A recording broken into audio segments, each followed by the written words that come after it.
Bonjour à tous. Alors, vous avez vu sur la dette américaine ce que je vous disais. On a finalement trouvé un accord sur le plafond de la dette, mais rien n'est résolu quand même aux États-Unis avec un déficit budgétaire qui devrait représenter entre 5,5 et 6% du PIB, mais ça soulage quand même les investisseurs, cette problématique de la dette, puisque je vous rappelle que le mois de mai n'a pas été bon sur le Dow Jones, n'a pas été bon sur le CAC 40. Par contre, sur le Nasdaq, ça a été plutôt un bon mois, aidé par quoi? Aidé bien évidemment par Nvidia, la star de l'intelligence artificielle qui vole de record en record et qui vaut maintenant 950 milliards de dollars avec ses puces qui valent près de 45 000 dollars, ces puces destinées à l'intelligence artificielle. Alors on peut dire certes que Nvidia est très cher, puisque ça vaut 50 fois les bénéfices ou encore 20 fois son chiffre d'affaires, mais on est véritablement face à une pépite. Vous avez vu sur le deuxième trimestre, on attendait 7 milliards de dollars de chiffre d'affaires.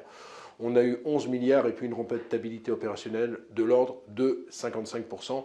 D'ailleurs, on remarque actuellement que tout ce qui touche à l'intelligence artificielle fait des émules. Capgemini, cette semaine, qui a un accord avec Google dans l'intelligence artificielle, a pris quasiment 8%.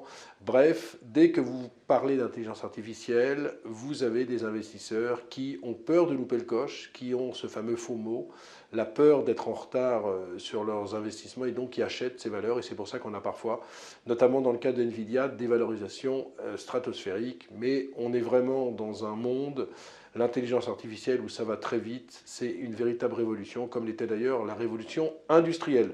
Je vais terminer quand même par vous parler des small caps. J'ai bien regardé toute la semaine le monde des small caps. Il est totalement décoté par rapport au monde des grandes entreprises. Alors je vais vous donner un chiffre, le price to book, c'est-à-dire le prix sur ActiveNet des small caps, est de 0,90 actuellement. On est au niveau de 2002, au lendemain de la bulle Internet, et on est au niveau de 2012, après la problématique de la dette, quand les marchés small s'étaient effondrés. Je vous rappelle qu'on est sur une moyenne historique en général de 2.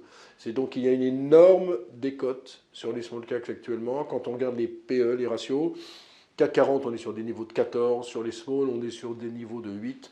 Donc, il y a vraiment une grande problématique des small caps. Et comme je le disais, c'est vrai qu'il n'y a pas de liquidité en ce moment sur les small caps, mais la seule porte de sortie, c'est une porte de sortie avec des opérations financières. Vous avez vu déjà qu'il y a 2 fonds activistes qui s'intéressent à Micropole, qui ont envie de changer le management.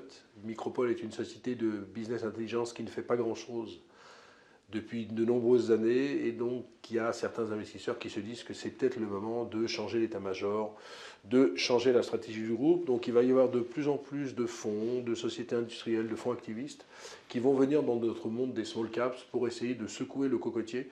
Et donc moi je pense que même si pour l'instant il y a un écart de 50 points en termes de performance en 5 ans entre le CAC 40 et le CAC Small, ça va finir par se réduire.